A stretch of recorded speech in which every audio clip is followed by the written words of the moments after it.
வணக்கம் மாணவ மாணவிகளே. காப்போத்தா சாதாரணதர மாணவர்களுக்கான வரலாறு.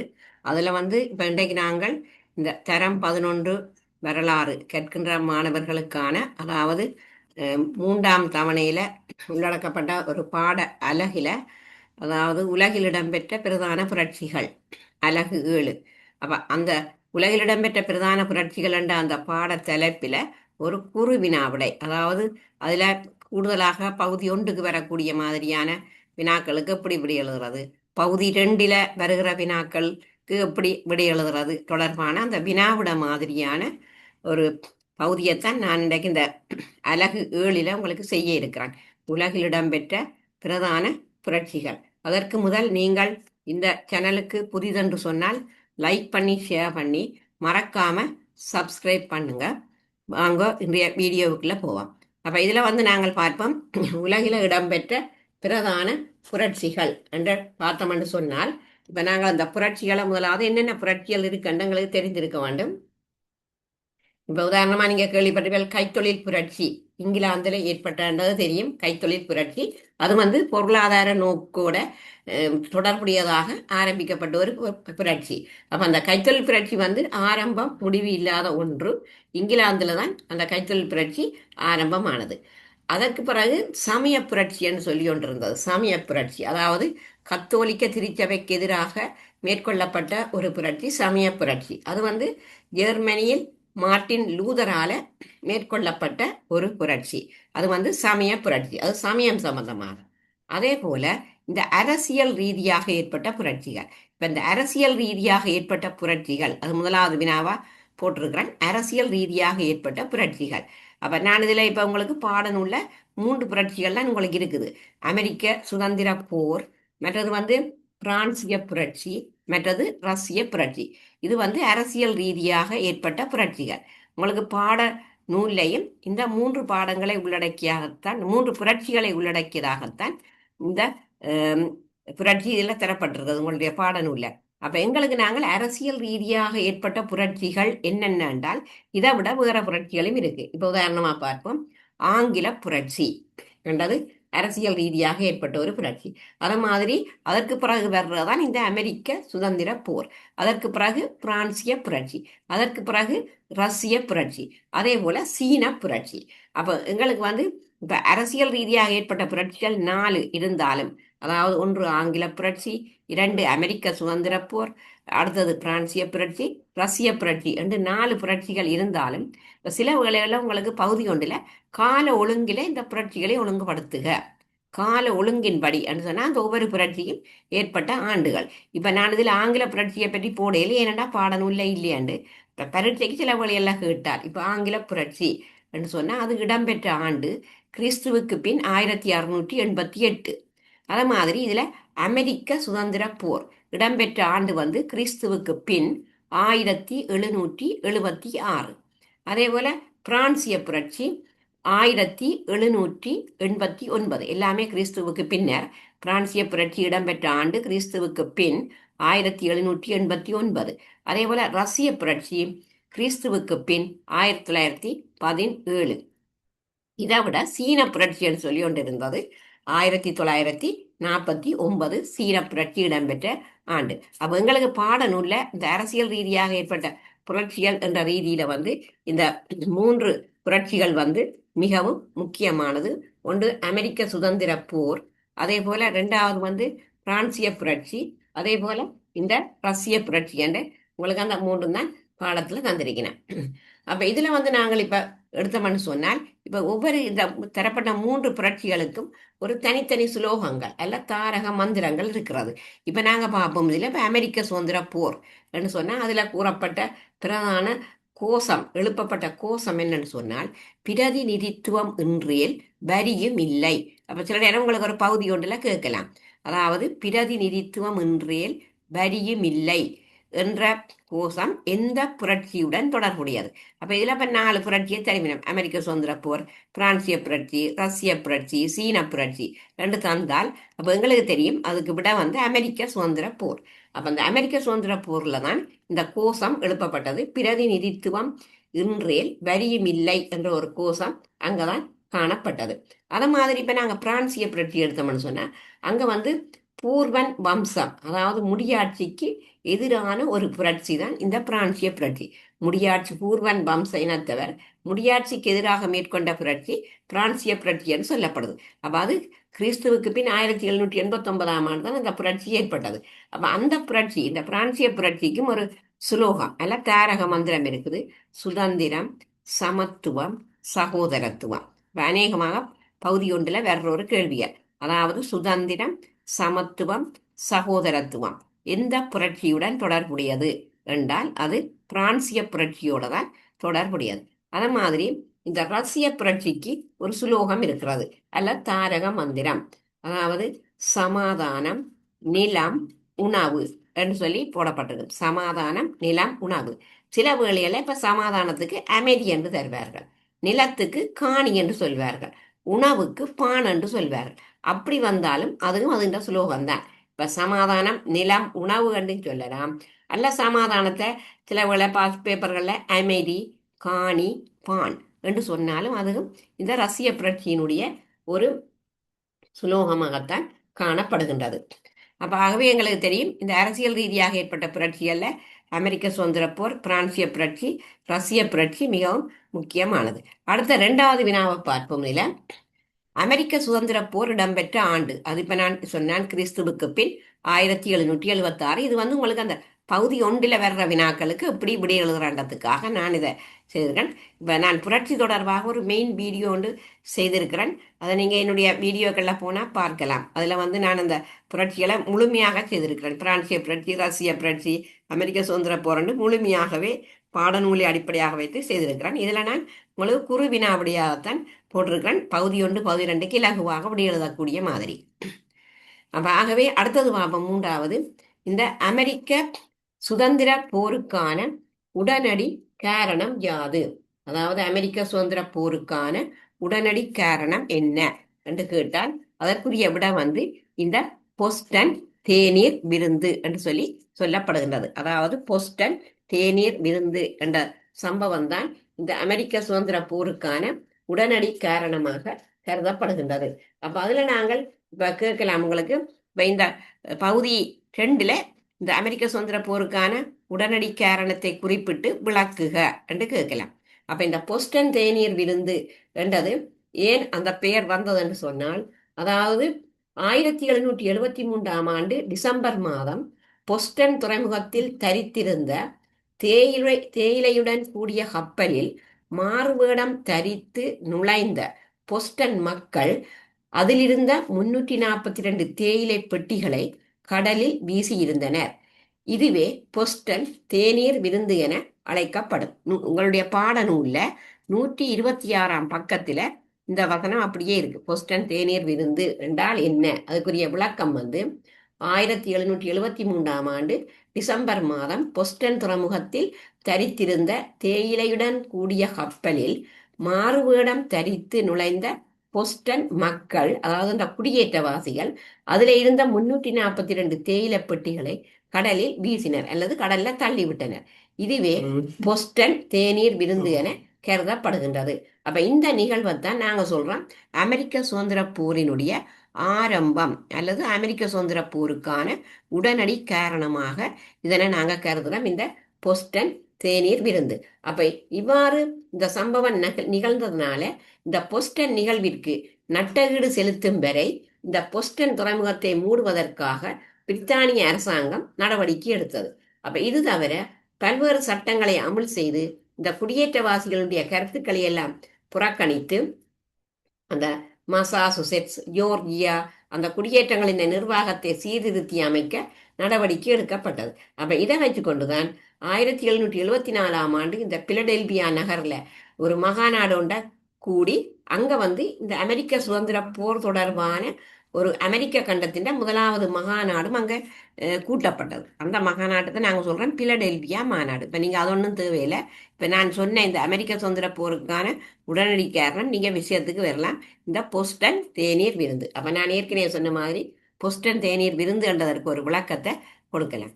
அடுத்தது 4வது வினா, அமெரிக்க சுதந்திர போரின் பிரதான சுலோகம் யாது? அப்ப அது நான் ஏற்கனவே சொன்ன மாதிரி பிரதிநிதித்துவம் என்றேல் வரியும் இல்லை. இதுதான் அந்த சுலோகம். அடுத்த வினா, அமெரிக்காவில் குடியேற்றங்களை அமைத்த ஐரோப்பிய நாடுகள் எவை? அதாவது அமெரிக்காவில குடியேற்றங்களை அமைத்த ஐரோப்பிய நாடுகள். அப்ப அந்த ஐரோப்பிய நாடுகள் எவை என்று சொன்னால், ஒன்று வந்து போர்த்துக்கல், ஸ்பானியா, ஒல்லாந்து, பிரான்ஸ், இங்கிலாந்து. அப்ப இது இவ்வளவு உலக படத்துல குறிக்க தெரியணும். இப்ப நான் அது உலக படத்துல எல்லாம் குறிச்சு காட்டியிருக்கிறேன்.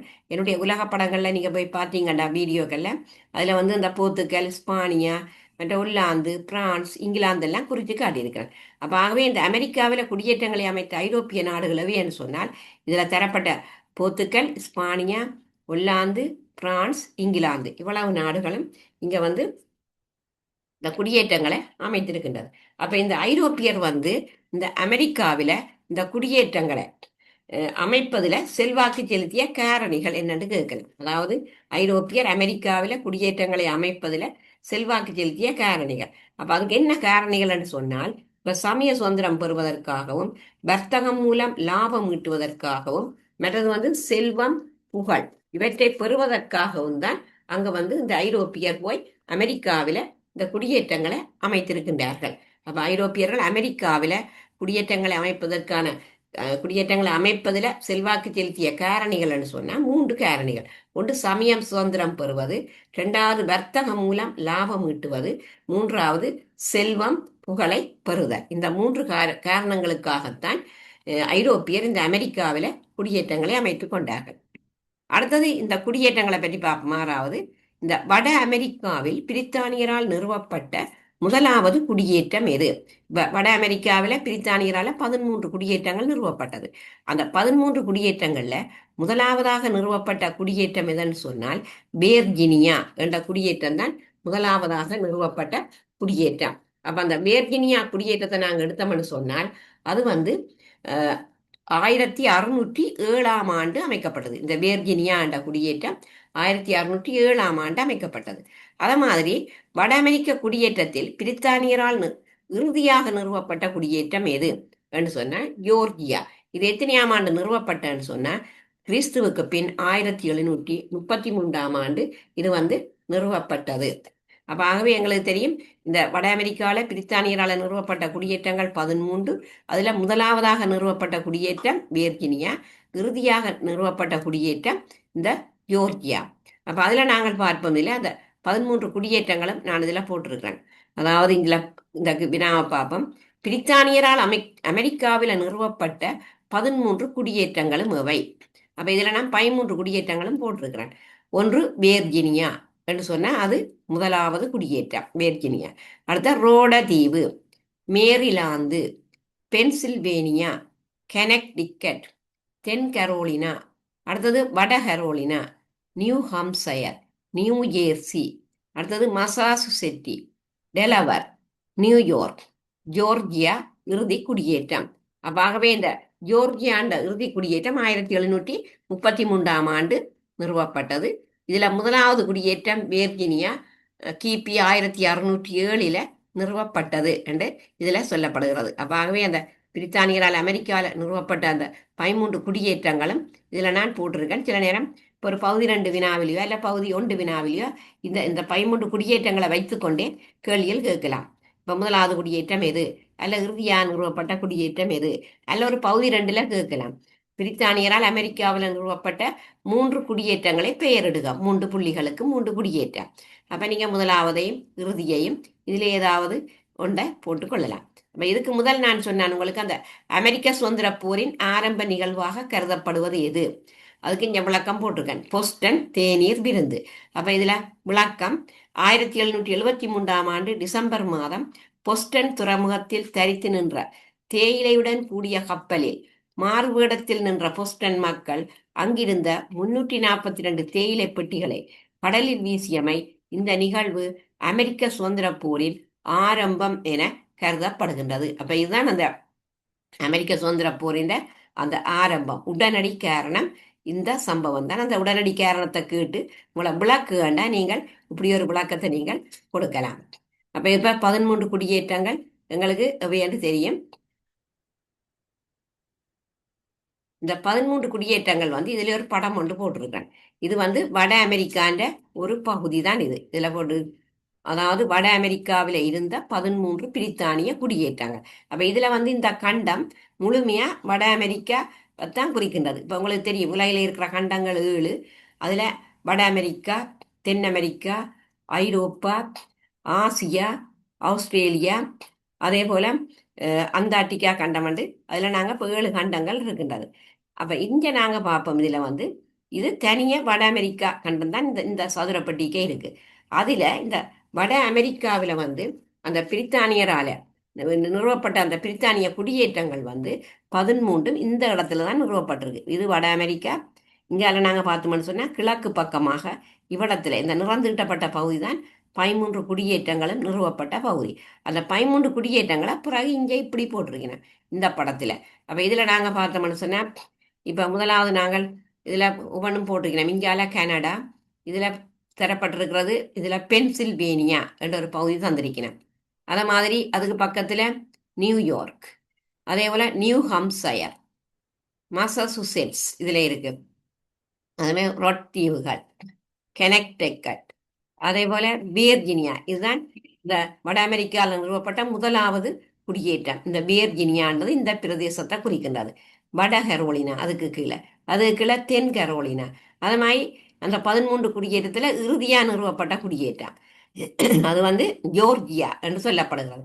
அப்ப முதல் குடியேற்றம் வியர்ஜினியா, இறுதி குடியேற்றம் வந்து இங்க வந்து ஜோர்ஜியா. அப்ப ஆகவே மற்ற இதுல பென்சில்வேனியா காட்டப்பட்டுள்ளது. இங்கால இருக்கிற சமுத்திரம் அத்லாந்திக் சமுத்திரம். அப்ப இது வட அமெரிக்காவில் இருந்த 13 பிரித்தானிய குடியேற்றங்கள்.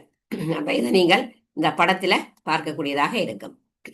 அடுத்தது நாங்க பார்ப்போம் இதுல அடுத்த வினாவை பார்ப்போம். அதாவது உங்களுக்கு படிப்பதற்கு இலகுவாக நான் இந்த பகுதி 1 பகுதி 2க்கு வரக்கூடிய மாதிரியான கேள்வியெல்லாம் இதுல போட்டிருக்கேன். அடுத்த வினா 8வது. கிறிஸ்துவுக்கு பின் 1733ஆம் ஆண்டளவில் வட அமெரிக்காவில் 13 குடியேற்றங்களை அத்லாந்திக் கரையோரமாக நிறுவிக்கொண்ட ஐரோப்பிய இனத்தவர் யார்? இப்ப இப்படி ஒரு கேள்வியை பகுதி 1ல போட்டுட்டு கேட்கலாம். அப்ப அதுக்கு விட பிரித்தானியர் அல்லது ஆங்கிலேயர். பிரித்தானியரும் ஆங்கிலேயரும் ஒன்றுதான். அப்ப அதுக்கு விட வந்து அந்த வட அமெரிக்கால 13 குடியேற்றங்களை நிறுவிக்கொண்ட ஐரோப்பியர் இந்த பிரித்தானியர். 9வது. 1492 கரீபியன் கடலில் பஹாமாஸ் தீவை கண்டுபிடித்தவர் யார்? Christopher Columbus. இது ஒரு பகுதி 1க்கு வரக்கூடிய மாதிரியான ஒரு கேள்வி. அதாவது 1492 கரீபியன் கடலில் பஹாமாஸ் தீவை கண்டுபிடித்தவர் கிறிஸ்டோபர் கொலம்பஸ். 10 அமெரிக்க கண்டத்தை கண்டுபிடித்தவர் யார்? அமெரிக்க வெஸ்புசி என்பவர் தான் அமெரிக்க கண்டத்தை கண்டுபிடித்தது. அடுத்தது தென் அமெரிக்காவில் குடியேற்றங்களை நிறுவிய ஐரோப்பிய இனத்தவர்களை குறிப்பிடுக. அப்ப தென் அமெரிக்காவில குடியேற்றங்களை நிறுவிய ஐரோப்பிய இனத்தவர்கள் ஸ்பானியர், மற்றது வந்து போர்த்துகேயர். இப்ப இதெல்லாம் பகுதி 1க்கு வரக்கூடிய ஒரு வினாக்கள். அடுத்த 12வது வினாவை பார்ப்போம். அமெரிக்க சுதந்திர பிரகடனம் வெளியிடப்பட்ட ஆண்டை குறிப்பிடுக. அது வந்து அந்த அமெரிக்க சுதந்திர பிரகடனம் வெளியிடப்பட்ட ஆண்டு 1776ஆம் ஆண்டு இந்த அமெரிக்க சுதந்திர பிரகடனம் வந்து வெளியிடப்பட்டிருந்தது. அடுத்த 13வது வினா. அமெரிக்க சுதந்திர பிரகடனம் உருவானதன் நோக்கம் யாது? அப்ப இந்த பிரகடனம் ஏன் உருவானது என்று சொன்னால், பிறப்பிலேயே மனிதனுக்கு பல உரிமைகள் உண்டு, அவற்றை பாதுகாத்து கொள்ள மனிதன் ஆட்சியை அமைக்க வேண்டும். அப்ப இதுக்காகத்தான் இந்த அமெரிக்க சுதந்திர பிரகடனமே உருவாக்கப்பட்டது. என்னன்னு சொன்னா மனிதனுக்கு பிறப்பிலேயே பல உரிமைகள் உண்டுன்னு சொல்லியும் அதை பாதுகாத்து கொள்ள மனிதன் ஆட்சியை அமைக்க வேண்டும் என்றதுதான் இந்த அமெரிக்க சுதந்திர பிரகடனம் உருவாக்கப்பட்டதனுடைய மிக முக்கியமான நோக்கம். அப்ப இந்த அமெரிக்க சுதந்திர பிரகடனத்தை நாங்கள் எடுத்தோம்னு சொன்னா இதை ஏற்கனவே நான் சொன்னேன் 1776ஆம் ஆண்டு உருவாக்கப்பட்டது. அந்த ஆண்டு 1776ஆம் ஆண்டு ஜூலை மாதம் 4ஆம் தேதி தான் இந்த அமெரிக்க சுதந்திர பிரகடனம் வெளியிடப்பட்டது. அதாவது 1776ஆம் ஆண்டு ஜூலை மாதம் 4ஆம் தேதி வெளியிடப்பட்டது. அப்ப பிறப்பிலேயே மனிதனுக்கு அளவிட முடியாத பல உரிமைகள் உண்டு எனவும் அவற்றை பாதுகாத்து கொள்ளும் பொருட்டு மனிதன் ஆட்சியை அமைப்பதாகவும் குறிப்பிடுகின்றது. அப்பிரகடனம் மூலம் அமெரிக்கா பிரித்தானிய பேரரசில் இருந்து விலகி சுதந்திர அரசாக பிரகடனப்படுத்தப்பட்டது. அப்ப ஆகவே இந்த அமெரிக்க சுதந்திர பிரகடனம் உருவான பிறகுதான் அங்க வந்து இந்த பிரகடனம் மூலம் அமெரிக்கா பிரித்தானிய பேரரசில் இருந்து விலகி ஒரு சுதந்திர அரசாக பிரகடனப்படுத்தப்படுகிறது. எப்பன்னு சொன்னா கிபி 1776 ஜூலை மாதம் 4 அது சுதந்திர அரசாக பிரகடனப்படுத்தப்படுகின்றது. அடுத்த 14வது வினா, ஏழாண்டு போர் இடம்பெற்ற காலப்பகுதியை குறிப்பிடுக. கிறிஸ்துவுக்கு பின் 1756க்கும் 1763க்கும் இடைப்பட்ட காலப்பகுதியில் தான் இந்த ஏழாண்டு போர் இடம்பெற்று இருக்கின்றது. அப்ப இந்த ஏழாண்டு போர் யார் யாருக்கிடையே இடம்பெற்றது? அதாவது வட அமெரிக்காவில குடியேறிய பிரான்சியருக்கும் பிரித்தானிய குடியேற்றவாசிகளுக்கும் இடையே ஏற்பட்ட போர் தான் இந்த ஏழாண்டு போர். அப்ப நான் இதை ஒரு கேள்வியாவே போட்டிருக்கிறேன். இப்ப இந்த ஏழாண்டு போர் யார் யாருக்கு இடையில் இடம்பெற்றாண்டா வட அமெரிக்காவில குடியேறிய பிரான்சியருக்கும் அதே போல பிரித்தானிய குடியேற்றவாசிகளுக்கும் இடையே ஏற்பட்ட போர் தான் இந்த ஏழாண்டு போர். அப்ப இதுல ஒரு கேள்வி போட்டிருக்கேன், ஏற்பட்ட போர் எவ்வாறு அழைக்கப்படுகிறது என்று சொன்னால் ஏழாண்டு போர். அப்ப இது ஒரு பகுதி ஒன்று வினாக்கள்ல இப்படியான ஒரு வசனத்தை தந்துட்டு கூற்றா தந்துட்டு கேட்கலாம். இது எந்த போரோட தொடர்புடையது? இப்போ முதலாம் உலகப் போர், இரண்டாம் உலகப் போர், ஏழாண்டு போர் ரெண்டு அப்படி கேட்க இப்போ உங்களுக்கு தெரியும் இந்த சம்பவம் ஏழாண்டு போரோட தொடர்புடைய உண்டு. அடுத்த 16வது வினா, ஐக்கிய அமெரிக்க சுதந்திர போராட்டத்திற்கு தலைமை தாங்கிய தலைவர் யார்? அதாவது ஐக்கிய அமெரிக்க சுதந்திர போராட்டத்திற்கு தலைமை தாங்கிய தலைவர் யார் என்று சொன்னால் ஜார்ஜ் வாஷிங்டன் என்பவர் தான் இந்த அமெரிக்க சுதந்திர போராட்டத்துக்கு தலைமை தாங்கிய தலைவர். மற்ற குடியேற்றங்கள் பார்த்தனாங்கள். மற்ற இது அமெரிக்க சுதந்திர போரின் உடனடி நிகழ்வு அல்ல உடனடி காரணம் இந்த போஸ்டன் தேநீர் விருந்து. அடுத்தது பார்ப்போம், இந்த அமெரிக்க சுதந்திர போருக்கான காரணங்கள் யாவை? அப்ப இந்த அமெரிக்க சுதந்திர போருக்கான காரணங்கள் யாவை என்றது ஒரு பகுதி 2 கேள்வியில கேட்கலாம். அதுவும் அந்த காரணங்களை கேட்க நீங்கள் இதுக்கு விடி எழுதுகிற போது முதல் உடனடி காரணத்தை சொல்லி போட்டு பிறகு ஏனைய காரணங்களுக்கு இல்லை. இப்ப நான் சொன்ன இந்த காரணங்கள் 4ஐயும் நீங்க சொல்லலாம். இப்ப அமெரிக்க சுதந்திர போருக்கான உடனடி காரணம் போஸ்டன் தேநீர் விருந்து என்று அதுக்கு ஒரு விளக்கத்தை கொடுத்துட்டு பிறகு ஏனைய காரணங்களாக இதை நாங்க சொல்றோம். ஒன்று, அமெரிக்க குடியேற்றவாசிகள் நீண்ட காலமாக பிரித்தானிய தலையீட்டிற்கு மாறாக சுய நிர்வாகத்திற்கு பழக்கப்பட்டிருந்தமை. இது இந்த அமெரிக்க சுதந்திர போருக்கான ஒரு காரணம். 2வது காரணம், பிரித்தானியர் பின்பற்றிய தாய் நாட்டிற்கு சாதகமான பொருளாதார கொள்கைகள். இது 2வது காரணம். அடுத்தது 3வது, குடியேற்றவாசிகளின் எண்ணங்கள், மனநிலைகள், கருத்துக்களை பிரித்தானிய அரசு சரியாக புரிந்து கொள்ளாமை. இது இன்னொரு காரணம். அதே போல குடியேற்றவாசிகளின் நீதியான போராட்டங்கள் பிரித்தானியரால கட்டுப்படுத்தப்பட்டமை. அப்ப இது இந்த அமெரிக்க சுதந்திர போருக்கான ஏனைய காரணங்கள்ன்றதுக்குள்ள போடுறோம். அப்ப உடனடி காரணத்தையும் சொல்ல வேணும், அதோட இதுல தரப்பட்ட இந்த ஏனைய காரணங்களையும் போட்டு நாங்கள் இது அமெரிக்க சுதந்திர போருக்கான காரணங்கள் என்று சொல்லி பொதுவாக சொல்லலாம். அடுத்தது 20வது வினா, அமெரிக்க சுதந்திர போர் வெற்றி பெற்றமைக்குரிய காரணங்கள் 3ஐ குறிப்பிடுக. அப்ப இந்த சுதந்திர போர் வெற்றி பெற்றதுக்கான காரணம் ஒன்று, ஜார்ஜ் வாஷிங்டனின் தலைமைத்துவம், முதலாவது காரணம். 2, பிரான்ஸ், ஸ்பானிய, ஒல்லாந்தருடைய உதவி, இன்னொரு காரணம். மற்றது 3வது, பிரித்தானிய படை பழக்கமில்லாத இடத்தில் போரிட்டமையும் இந்த அமெரிக்க சுதந்திர போர் வெற்றி பெற்றதற்கு ஒரு காரணமாக கருதப்படுகின்றது. ஆகவே இந்த 3 காரணங்களும் இந்த அமெரிக்க சுதந்திர போர் வெற்றி பெறுவதற்கான காரணங்களாக இருக்கு. அடுத்தது நாங்க பார்ப்போம், இதுல இந்த அமெரிக்க சுதந்திர போரினுடைய விளைவுகள் என்ன? இந்த அமெரிக்க சுதந்திர போரால் ஏற்பட்ட விளைவுகள். முதலாவது விளைவு, ஐக்கிய அமெரிக்க நாடுகள் என்ற ஒரு சுதந்திர அரசு உருவானது. அது முதலாவது விளைவு. இப்ப இதெல்லாம் பகுதி 2க்கு ஒரு வினாவாக கேட்கல. அமெரிக்க சுதந்திர போரின் விளைவுகள் 3ஐ குறிப்பிடுக. அப்ப ஐக்கிய அமெரிக்க நாடுகள் என்ற சுதந்திர அரசு உருவாகியது முதலாவது. 2வது, முழு மனித குலத்திற்கும் சுதந்திரத்தின் மேன்மையை எடுத்துக்காட்டியமை. 3, அடிப்படை மனித உரிமைகள் பற்றிய உணர்வு உலகம் முழுவதும் ஏற்பட்டமை. அதே போல உலகில முதலாக எழுதப்பட்ட யாப்பாக அமெரிக்காவின் அரசியல் யாப்பு காணப்பட்டமை. அப்ப இது எல்லாமே எதனால உருவானு சொன்ன இந்த அமெரிக்க சுதந்திர போரால ஏற்பட்ட விளைவுகள்லாம் இது. அப்ப இது பகுதி 1லே ஒரு கேள்வி வரலாம்.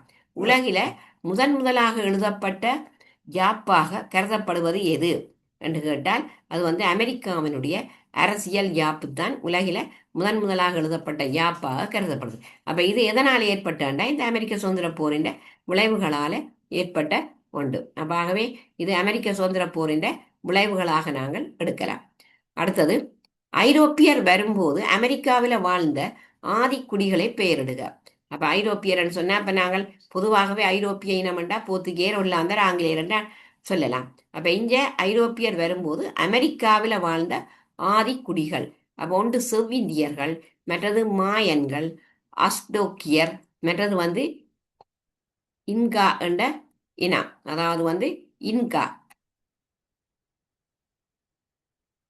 அதாவது நாங்கள் இதில் எடுத்தோம்னு சொன்னால் அந்த அந்த 3 இனத்தவர்களை பற்றி சொல்லப்படுகிறது. ஒன்று செவ்விந்தியர்கள், 2 மாயன்கள், 3 அஸ்டோக்கியர், 4 இன்கா. அடுத்த 23வது வினா, அமெரிக்க குடியேற்றங்களுக்கு பிரித்தானியா எப்போது சுதந்திரம் வழங்கியது? கிறிஸ்துவுக்கு பின் 1783ஆம் ஆண்டு. 24வது வினா, ஐக்கிய அமெரிக்காவின் சுதந்திரத்தின் பின்னர் ஜனாதிபதி பதவியினை பொறுப்பேற்றவர் யார்? George Washington. அடுத்தது நாங்கள் பார்ப்போம். இதில் அமெரிக்காவில பிரித்தானிய குடியேற்றவாசிகள் எதிர்நோக்கிய பிரச்சனைகள், அதாவது அமெரிக்காவில் பிரித்தானிய குடியேற்றவாசிகள் எதிர்நோக்கிய பிரச்சனைகள் என்றதை நாங்கள் எடுத்தோம்னு சொன்னால் அதில் அவர்கள் என்னென்ன பிரச்சனைகளை எதிர்நோக்கினார்கள். அதமாதிரி அதில் நான் இன்னொரு கேள்வியும் போட்டிருக்கிறேன். அமெரிக்க சுதந்திர போராட்டத்தில் குடியேற்றவாசிகள் வெற்றி பெற்றமைக்கான காரணங்கள் 3 விளக்குக. இது ஒரு பகுதி 2ல் இப்படியான பெரிய கேள்விகள் கேட்கப்படலாம். அதமாதிரி அமெரிக்க சுதந்திர பிரகடனத்தில் குறிப்பிடப்பட்ட முக்கியமான விடயம் யாது? அப்ப நாங்க இப்ப இது ஏற்கனவே நான் சொன்ன ஒன்றுதான். இந்த அமெரிக்க சுதந்திர பிரகடனத்துல குறிப்பிடப்பட்ட முக்கியமான விடயம் நான் ஏற்கனவே சொன்ன மாதிரி, அதாவது பிறப்பிலேயே மனிதனுக்கு அளவிட முடியாத உரிமைகள் பல உண்டு எனவும் அவற்றை பாதுகாத்து கொள்ளும் பொருட்டு மனிதன் ஆட்சியினை அமைப்பதாகவும் குறிப்பிடுவதுதான் அதில் சொல்லப்பட்ட முக்கியமான விடயம். அத மாதிரி அடுத்ததை பாருங்க. இதுல இந்த அமெரிக்க சுதந்திர போராட்டத்துல குடியேற்றவாசிகள் வெற்றி பெற்றமைக்கான காரணங்கள், அதாவது அமெரிக்க சுதந்திர போராட்டத்துல குடியேற்றவாசிகள் வெற்றி பெற்றமைக்கான காரணங்கள் 3 விளக்குக. அப்ப இதுல அந்த காரணங்களை நாங்க பார்த்தோம்னு சொன்னால், ஒன்று, பிரித்தானிய படையினர் பல்லாயிரம் மைல்கள் தூரத்தில் பழக்கமில்லாத பிரதேசத்தில் போர் புரிய வேண்டி இருந்தமை. அப்ப அதுதான் அந்த காரணம். அமெரிக்க சுதந்திர போராட்டத்துல குடியேற்றவாசிகள் வெற்றி பெற்றதுக்கான முதலாவது காரணம், பிரித்தானிய படையினர் பல்லாயிரம் மைல்கள் தூரத்தில் பழக்கமில்லாத பிரதேசத்தில் போர் புரிய வேண்டி இருந்தமை முதலாவது காரணம். 2வது காரணம் என்னன்னு சொன்னால், ஜார்ஜ் வாஷிங்டனின் தலைமைத்துவம். இந்த குடியேற்றவாசிகள் வெற்றி பெற்றமைக்கான 2வது காரணம் ஜார்ஜ் வாஷிங்டனின் தலைமைத்துவம். அதாவது அவர் படைத்தளபதி மட்டுமல்ல, படை அணியினருடைய பசி, கோபம், வேதனையின்மையையும் சமாளிக்க வேண்டியவராய் இருந்தார். வாஷிங்டன் தனது வேதனத்தை பெற மறுத்து அதனை படை வீரர்களுக்கும் குடும்பத்தவர்களுக்கும் கொடுத்து உதவினார். அப்ப அது அந்த போர்ல வெற்றி பெற்றமைக்கு, சுதந்திர போராட்டத்துல இந்த குடியேற்றவாசிகள் வெற்றி பெற்றமைக்கு இந்த ஜார்ஜ் வாஷிங்டன் என்பவருடைய தலைமைத்துவம் என்பது மிகவும் முக்கியமானதாக காணப்படுகின்றது.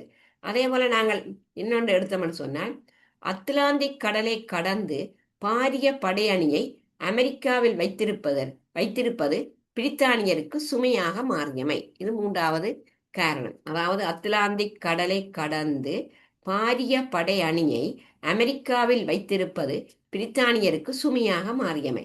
அப்ப இதனால போருக்கு தேவையானவற்றை வழங்குவதில் பிரித்தானியருக்கு சிக்கல் ஏற்பட்டதால் பிரித்தானியர் நலிவடைந்தமை. அதே போல அந்த அமெரிக்காவின் புவியியல் அமைவிடம் பற்றி போதிய அறிவின்மை, மற்ற குடியேற்றவாசிகளின் கொரில்லா போர் முறை ஆங்கிலேய படைகளுக்கு சவாலாக அமைந்தது.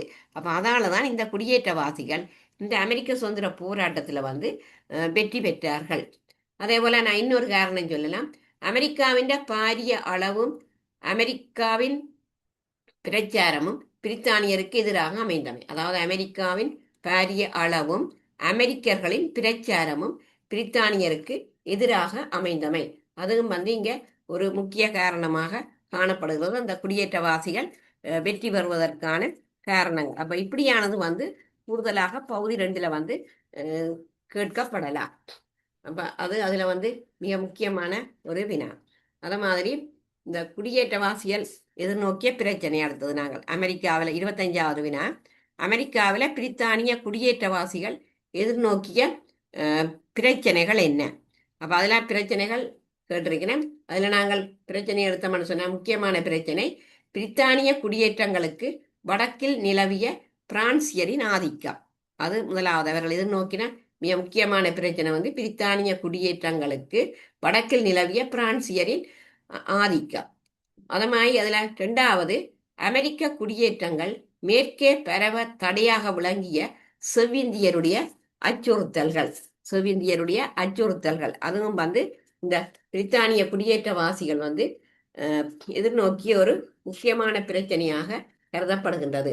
குடியேற்றவாசிகள் எதிர்நோக்கிய பிரச்சனை அதுல நான் அந்த 4 ஆண்டு அடிபட்டிருக்கு. அதுல வந்து அந்த 2 பிரச்சனைகள்லாம் மிக முக்கியமான பிரச்சனைகள். அதால நான் அந்த அச்சுப்பள்ளி அதுல 4 ஆண்டு விழுந்திருக்கிறேன்.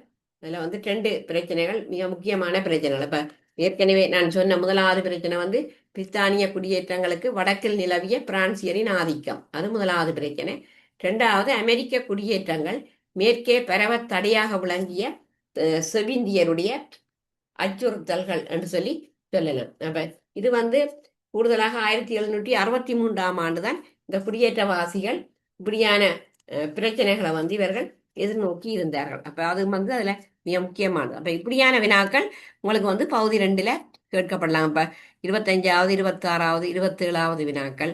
அதே போல இங்க வந்து இந்த அமெரிக்க சுதந்திர போரின் விளைவுகள் பகுதி 2ல முக்கியமானதுகள். அடிக்கடி பரீட்சைகளுக்கு வேற ஒரு வினாக்கள் அமெரிக்க சுதந்திர போருக்கான காரணங்கள், அதே போல அமெரிக்க சுதந்திர போரின் அந்த உடனடி காரணம் மற்றும் அதுக்குரிய விளக்கம். அப்ப அந்த அடிப்படையில நான் இதுல இந்த அமெரிக்க சுதந்திர போர் தொடர்பாக ஒரு குறு வினாவடியாக உங்களுக்கு இதை படிப்பதற்கு பகுதி 1க்கும் பகுதி 2க்கும் பயன்படக்கூடிய விதத்துல இதை நான் சுருக்கமாக போட்டிருக்கிறேன். இதனுடைய கடந்த வருடம் நான் செய்திருந்த உலகினுடைய புரட்சிகள் மெயின் வீடியோ, அதிலே நீங்கள் அந்த பாடநூலை அடிப்படையாக கொண்டு அப்படியே விளக்கங்கள் முழுமையாக போட்டிருக்கேன். நீங்கள் மெயின் வீடியோவில் பார்க்கலாம். அப்போ அதை மாதிரி நான் இப்போ அமெரிக்க சுதந்திர போர் மாதிரி அடுத்த வகுப்பில் வந்து அடுத்த வீடியோவில் இந்த பிரான்சிய புரட்சி தொடர்பான குறு வினாவிட, அதே போல் ரஷ்ய புரட்சி தொடர்பான குறு வினாவிடை பகுதி 1 பகுதி 2க்கு பயன்படக்கூடிய விதத்தில் நீங்கள் பரீட்சைக்கு தயார்படுத்தலுக்காகவும் உங்களுடைய கற்றலை இலகுபடுத்துவதற்காகவும் இப்படியான ஒரு வினாவிடை ஒன்றை நான் தொகுத்து அதில் போடுவேன். இந்த வீடியோ உங்களுக்கு பிடித்திருந்தா லைக் பண்ணி ஷேர் பண்ணி மறக்காம சப்ஸ்கிரைப் பண்ணுங்க. நன்றி.